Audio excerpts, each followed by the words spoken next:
আসসালামু আলাইকুম ওয়া রাহমাতুল্লাহ। নিউটিভির বাংলা নিউজে আপনাদের স্বাগত। সাথে থাকছি আমি নূর আজিজা।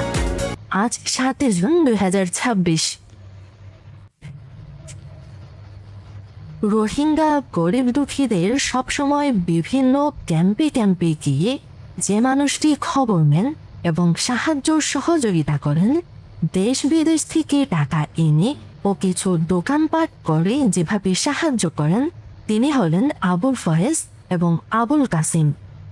বর্তমানে এই দুই ভাইয়ের পেছনে ক্যাম্পের কিছু ডাকাত বা সন্ত্রাসী লেগেছে। তারা এই দুই ভাই সহ তাদের আত্মীয় স্বজনদের হুমকি ধমকির মধ্যে রেখেছে। এই হুমকি ধমকি নিয়েই তারা এখন জীবনযাপন করছেন।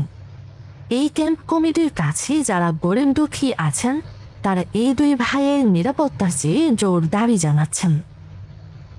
আরও বিষয় হলো, তারা প্রতি রোজার ঈদ ও কোরবানি ঈদে গরিব দুঃখীদের অনেক বেশি সাহায্য করেন। এমনকি বর্তমানে যে গরিব দুঃখীরা খেয়ে না খেয়ে কষ্ট পাচ্ছে, তাদের সবসময় তারা সাহায্য সহযোগিতা করে আসছেন।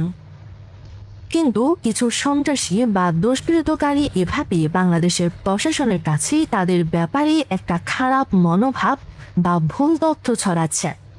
তাই আমরা রোহিঙ্গাদের পক্ষ থেকে বাংলাদেশ প্রশাসনের কাছে দাবি জানাচ্ছি যে আমাদের সমাজের ভেতরে কিছু শত্রু বা খারাপ মানুষ আছে, যারা কোনো ভালো মানুষকে বা সমাজসেবককে এভাবে এগিয়ে যেতে দিতে চায় না।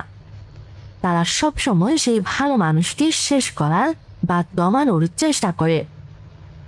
সেজন্যই আবুল ফয়েজ ও আবুল কাসিম তাদের পরিবার এবং আত্মীয় স্বজনদের ক্ষতি করার জন্য কিছু শত্রুতা ছড়াচ্ছে। তারা বিভিন্ন মিথ্যা মামলা বা অভিযোগ দিয়ে আপনাদেরকে অর্থাৎ বাংলাদেশ সরকারকে হয়রানি করতে চাচ্ছে।